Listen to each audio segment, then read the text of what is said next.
O Josias de Souza, do UOL, é um comentarista político que na maioria das vezes que ele vai comentar sobre o Lula, ele erra. Ele é igual a Vera Magalhães, ele é quase uma Vera Magalhães careca, ambos erram muito sobre o Lula. E agora o Josias de Souza quis fazer um comentário sobre a pesquisa da Quest que mostrou a aprovação do Lula mais baixa do que a rejeição. E na visão do Josias de Souza, o Lula e a sua candidatura para 2026 subiram no telhado. O Josias ele está absurdamente enganado. É muito interessante quando esses comentaristas políticos se metem a fazer análise de pesquisa e eles não sabem absolutamente nada. É claro, o governo Lula tem problemas. Tem. O Ministério da Saúde, com a Anísia Trindade, é uma excrescência, ela deveria sair. Mas o que eles não fazem é a pergunta crucial. Como que Lula tem aprovação mais baixa do que a rejeição e continua liderando para 2026? Lula lidera 26 e é o favorito e vai continuar favorito porque ele tem um propósito de governo, o que os bolsonaristas não têm. Lula ainda não tem uma marca, vai ser a isenção do IR, mas enquanto a oposição for bolsonarista, Lula tá muito tranquilo. Se a oposição fosse o antigo PSDB, aí Lula precisaria se preocupar. Mas com bolsonarista, não tem preocupação alguma. Na sua opinião, qual é a marca do governo Lula nesse terceiro mandato? Ponto 2. Lula deveria se preocupar com a oposição bolsonarista? E ponto 3. A candidatura subiu ao telhado ou Lula ainda é o favorito para 26? Concorda que Lula é o favorito? Então deixa o like no vídeo e se inscreva no canal. Foi divulgado o resultado da pesquisa Quest com a aprovação e a rejeição do governo Lula. Resultados ainda extremamente compatíveis com a polarização que nós temos no Brasil. Aí você pode colocar no comentário o que você achou dos resultados da Quest. Segundo a Quest, o Lula ele é aprovado por 47% e rejeitado por 49%. Houve ali uma alteração. Tudo dentro da polarização e do contexto nacional. Já o governo Lula, ele tem uma avaliação pior. 37% avaliam negativamente o governo Lula e 31% avaliam positivamente o governo Lula. Também houve uma queda. E é um resultado também compatível. Eu avalio Lula muito bem, mas o governo, na minha opinião, é um governo que tem uma classificação de razoável. E por quê? Porque apesar de Lula ter excelentes ministros como Alckmin, Haddad, Simone e o Renan Filho, a ministra da Saúde, Anísia Trindade, ela é péssima. Péssima. Tem que ser substituída. É inadmissível que ela deixe faltar imunizantes para algumas doenças como a dengue. O principal ponto que Lula atacou e os petistas atacaram Bolsonaro em 2022 foi justamente no Ministério da Saúde a falta de imunizantes. E agora o governo faz a mesma coisa? Então tem que substituir a ministra da Saúde porque ela é péssima. Ela é horrível como ministra da Saúde. Tem que sair. Mas o resto, o governo, ou o resto da pesquisa, a aprovação e os resultados eles são muito positivos. E aí são compatíveis com o que nós temos na nosso contexto nacional, o nosso contexto da sociedade. E aí vem o Josias de Souza falando que a candidatura do Lula para 2026 com os resultados da pesquisa Quest subiu no telhado. Porque Lula perdeu a aprovação aqui e fez lá a análise dele. Uma análise que, para variar, é aquela análise que só fica olhando numerozinhos de pesquisa e não consegue colocar em perspectiva e em contexto nacional. Como sempre isso acontece. Porque os comentaristas políticos brasileiros, eles não sabem o que é pesquisa. Para o Josias de Souza falar que a candidatura de 2026 subiu ao telhado, ele precisaria fazer uma análise muito mais ampla do que só olhar a pesquisa. Porque o resultado das pesquisas de aprovação do governo Bolsonaro eram sempre os mesmos. Bolsonaro tinha de 25% a 30% de aprovação. E ele quase ganhou 2022. Tem uma diferença aí.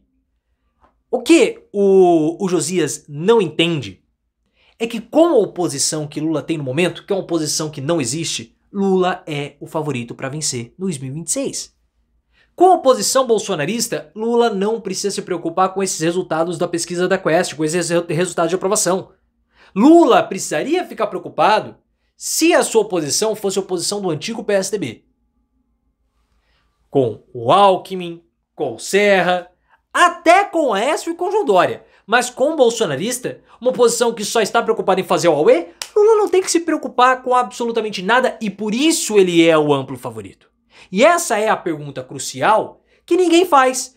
Como que Lula, mesmo sendo rejeitado pela população, ainda lidera as pesquisas de intenção de votos e é o favorito para vencer 2026? Porque Lula tem um propósito.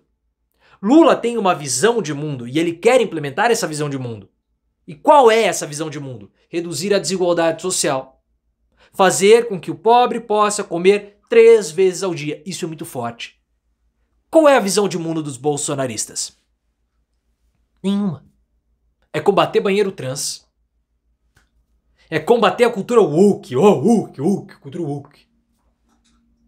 Então Lula, mesmo estando mal avaliado, mesmo a aprovação do Lula tendo caído no Nordeste, mesmo a aprovação de Lula tendo caído entre as classes mais baixas, na hora do vamos ver, essa parcela da população vota no Lula.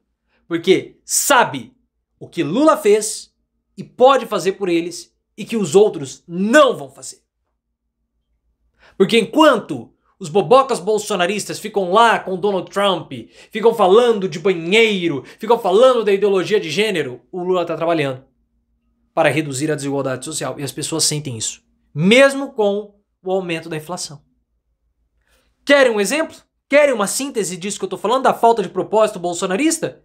A discussão do Danilo Gentili no final de semana com o Carlos e com o Eduardo Bolsonaro. O que o Danilo Gentili falou pro Eduardo Bolsonaro? Ah, você fica aí nos Estados Unidos, só fala do Trump, mas e de São Paulo? Você é deputado federal por São Paulo, o que você fez pelo estado? Nada.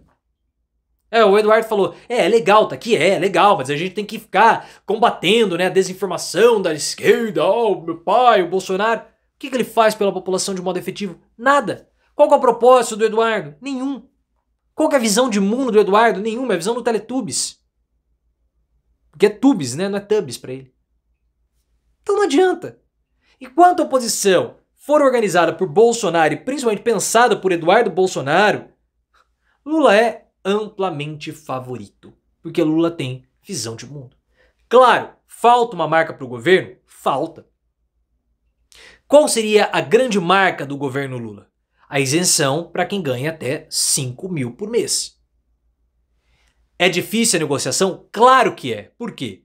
Porque o Congresso, para aprovar a isenção de quem ganha até 5 mil, tem que tributar pessoas mais ricas. Pessoas mais ricas que o Congresso faz parte. Os congressistas, os deputados e senadores fazem parte dessa camada mais alta que vai ser mais tributada, então eles vão legislar contra eles mesmos. Só que a pressão popular em torno desse projeto, na hora que o governo colocar a pauta, isso vai pressionar. Até mesmo os próprios bolsonaristas, os direitistas que ganham menos, vão querer ter isenção. Vão querer ter isenção. Por isso que o foco do Nicolas Ferreira no vídeo dele foi diretamente para essas pessoas. Ele falava, você que ganha até 5 mil, aquele vídeo do Pix. Por quê? Porque essa é a parcela que o Lula vai conseguir criar a sua marca quando a isenção de quem ganha até 5 mil reais for aprovada. Essa vai ser a grande marca do governo. O governo tem outros problemas, sim, na comunicação. A comunicação do Lula era uma bagunça. Primeiro porque nascer contra Paulo Pimenta, incompetente, e deixava a Janja ficar dando pitaco. Que Janja dá pitaco? Os dois não sabiam absolutamente nada de comunicação. E o que a Janja fazia com o Lula, olha, era uma coisa ridícula. Ficava tirando foto do Lula, parecendo um ancião andando pelo Alvorada, de bonezinho, chapeuzinho. Parecia um senhorzinho. Que isso? Ele é o presidente da República. Quem que permitiu? Quem que postou aquela foto do Lula com a abóbora que virou motivo de deboche? O Sidônio limpou os Janjos, as pones. Tem que tirar a Janja também de perto do Lula, enfim. Tirou a equipe do Pimenta e falou assim, nós vamos centralizar a comunicação no Lula. No Lula. Chega de passeio no Alvorada. Chega de informalidade na comunicação. Nós podemos ter uma roupagem informal, mas extremamente profissional. Mais ou menos como a gente faz aqui. É informal o nosso conteúdo? É informal. É informal. Sou eu, você, a câmera, o cenário aqui gravado pelo celular. Mas, ó, tem isolamento acústico desse lado, tem isolamento acústico do outro lado, tem isolamento acústico no teto, tem iluminação, tem um microfone, ó. Então, por mais informal que algumas coisas pareçam, elas têm uma roupagem informal, mas a forma, o método, a produção é extremamente profissional.